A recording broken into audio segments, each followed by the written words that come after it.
I'm Jim Collison and live from our virtual studios around the world. This is Gallup's Theme Thursday, Season 6, recorded on May 21st, 2020.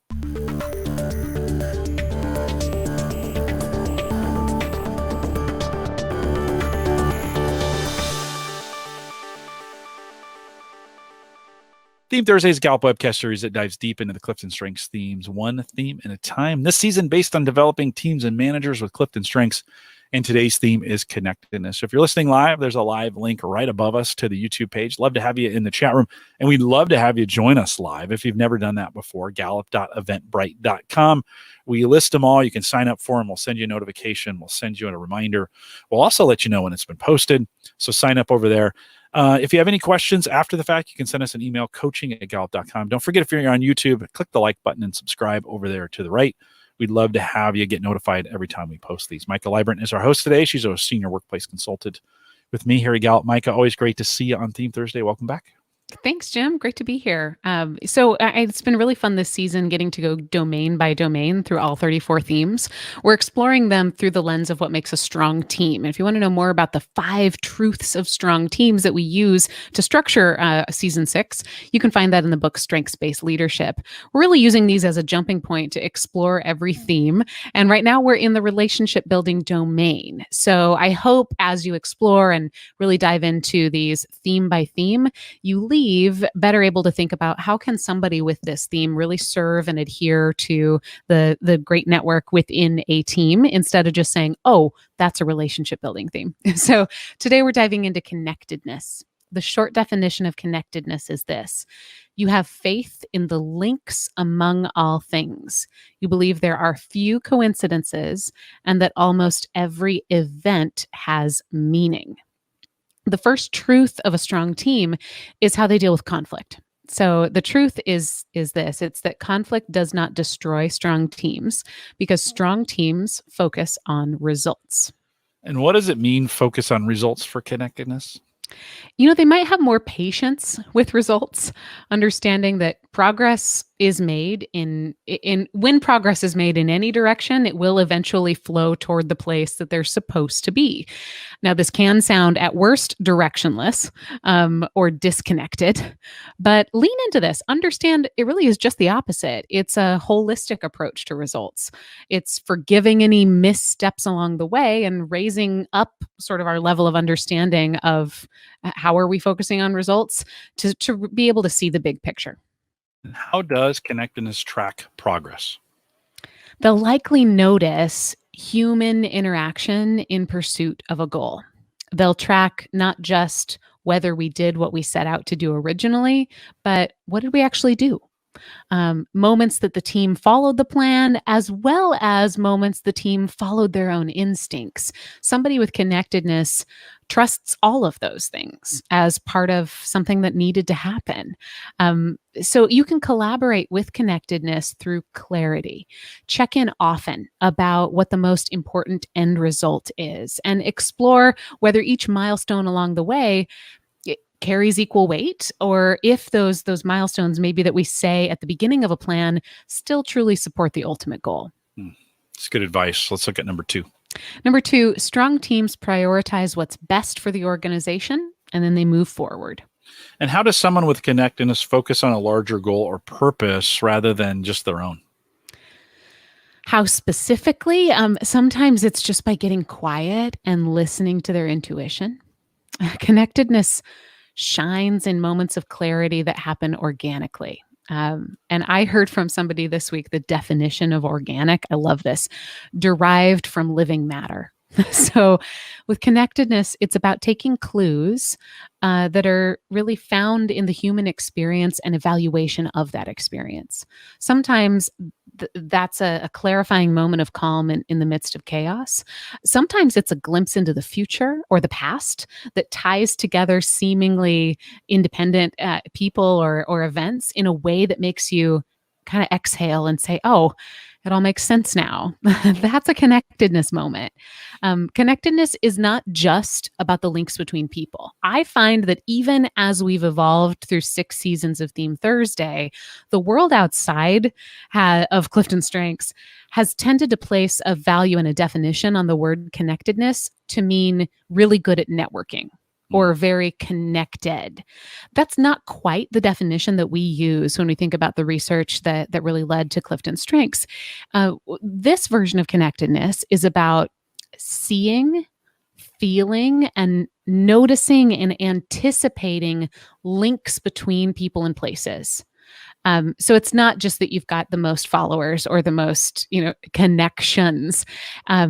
People with connectedness, it's almost like moments when you can rewatch a really complex movie, and all of a sudden, the second time you see it, you notice all those clues you missed the first time. People with strong connectedness are sensing those the first time.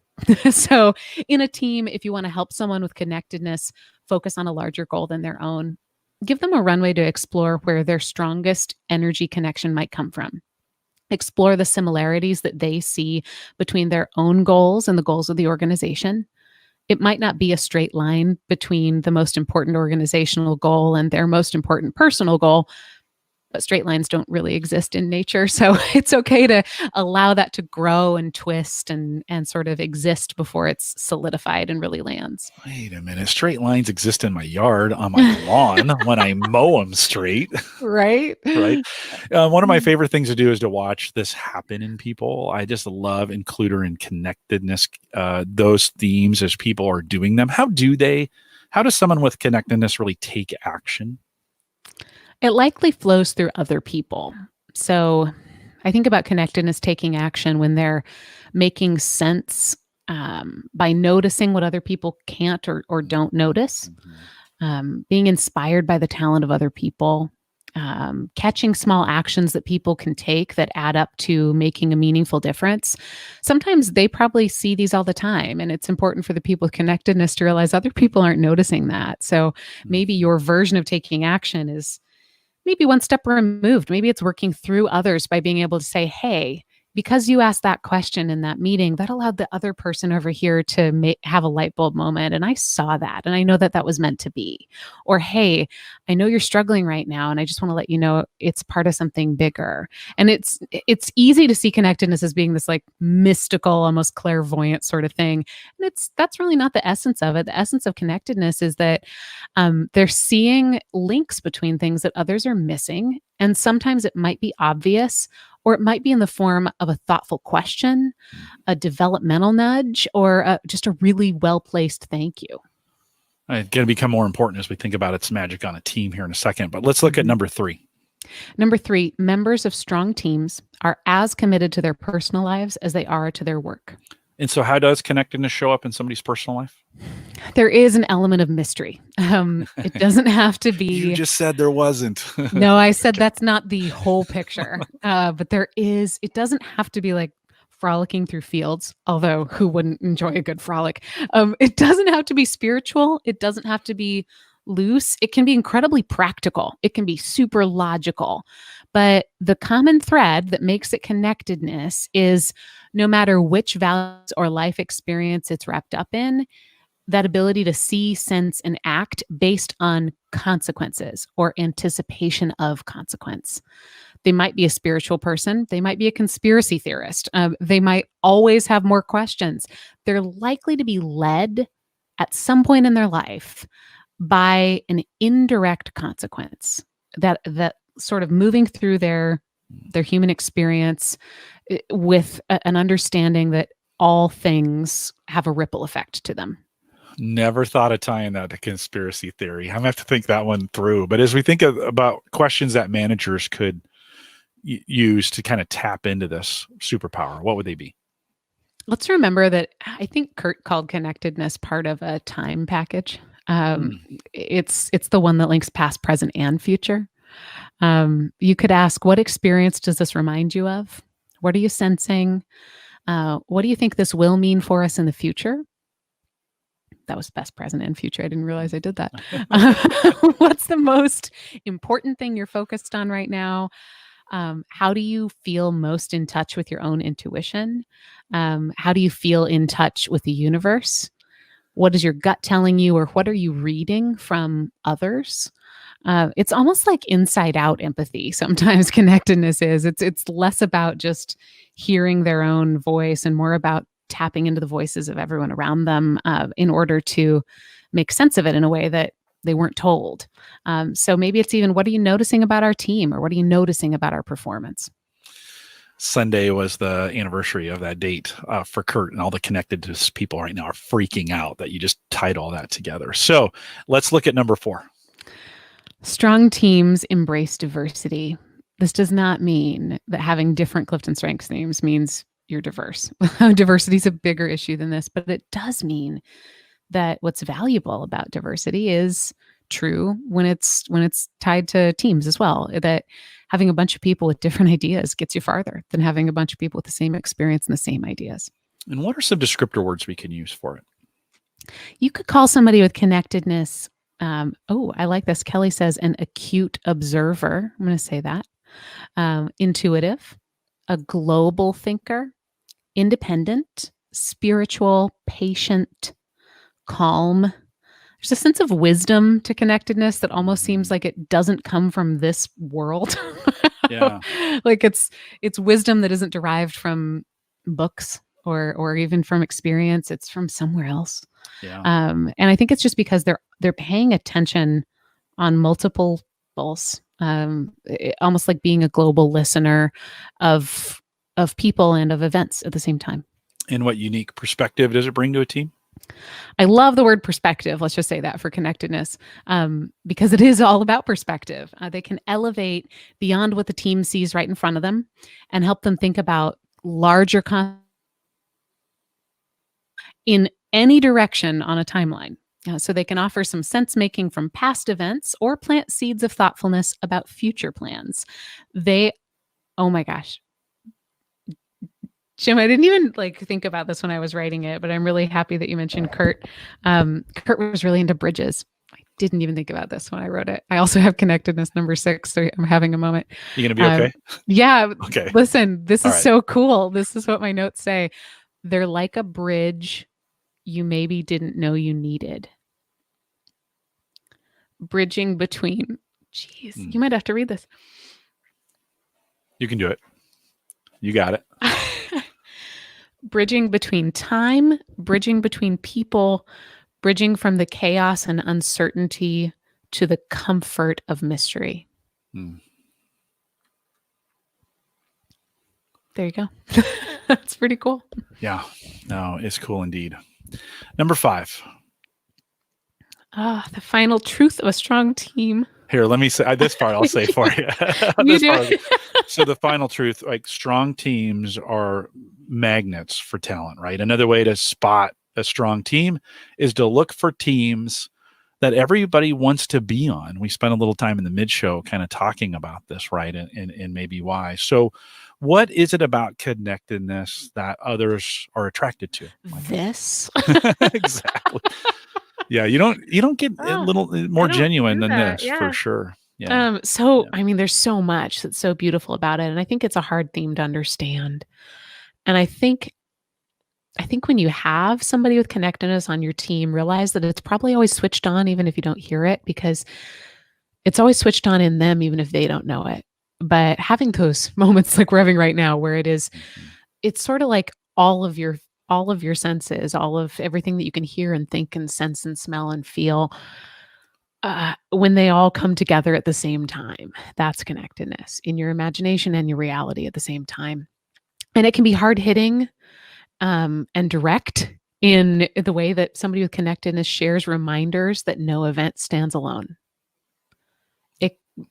You don't forget those times. Yeah. I think that's what others are attracted to.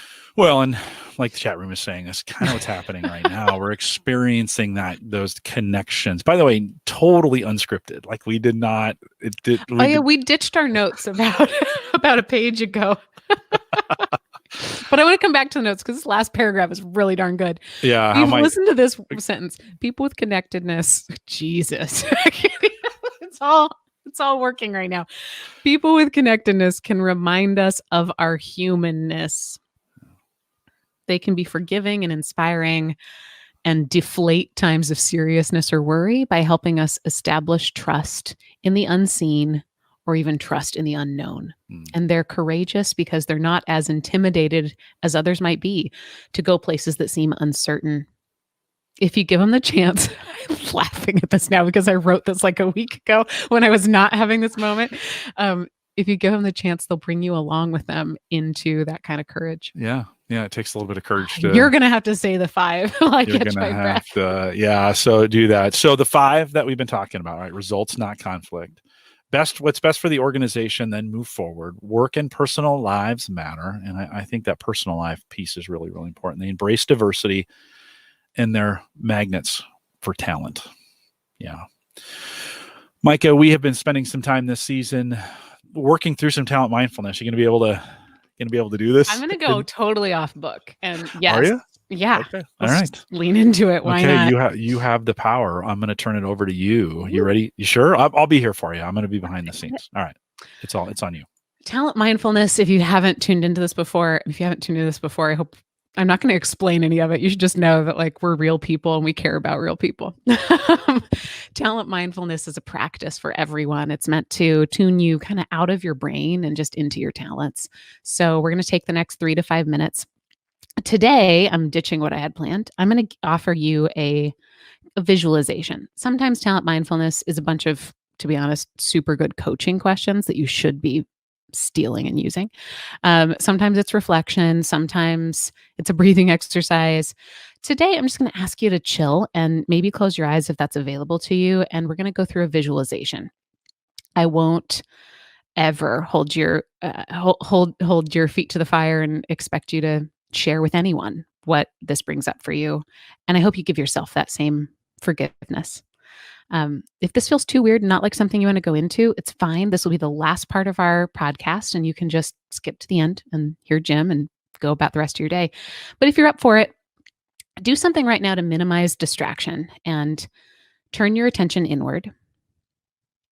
If you're comfortable with it, go ahead and close your eyes. You're worth the next 3 minutes with your eyes closed. You know, we talk about talent all the time, and I think sometimes it either becomes magical and unreachable or so commonplace that we forget just how potent it is. Truly, something so concentrated, so great, so beautiful can be really hard to conceptualize.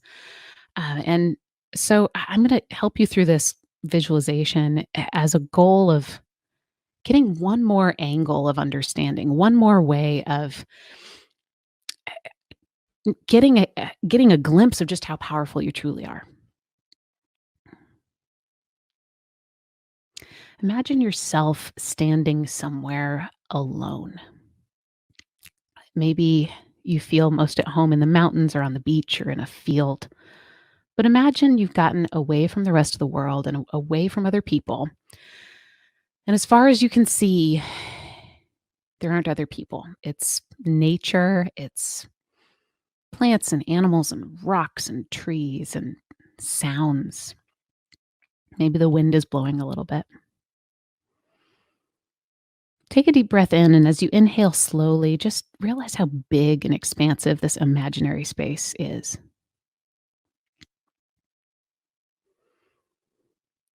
Imagine yourself if you could turn around and see that even behind you, that space is still open and vast.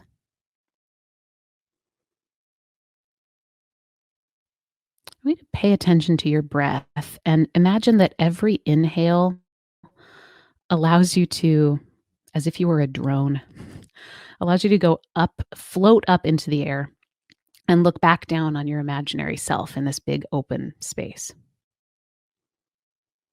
First to the tree line,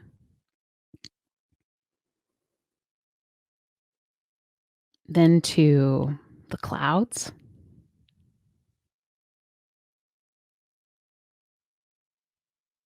then above the clouds, past the altitude where there'd be air traffic, safely above the clouds, as if you're floating with every inhale up into space.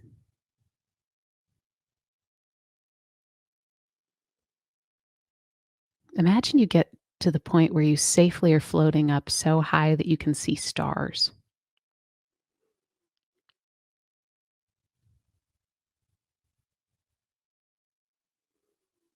And just continue to breathe here. You're up so high that if you were to look up, you'd see stars and blackness. As you're sitting here, go ahead and make a fist as if you're holding on to something, not too tight. If it was a paper, you don't want to crumple it, but physically make a fist. And then feel yourself float very safely back down. Maybe one big exhale helps you float all the way back down and into your body, still in this imaginary space. As your feet safely touch the ground, imagine opening up your hand and bringing something with you from the blackness, from the stars, from the vast expanse of nature and the universe.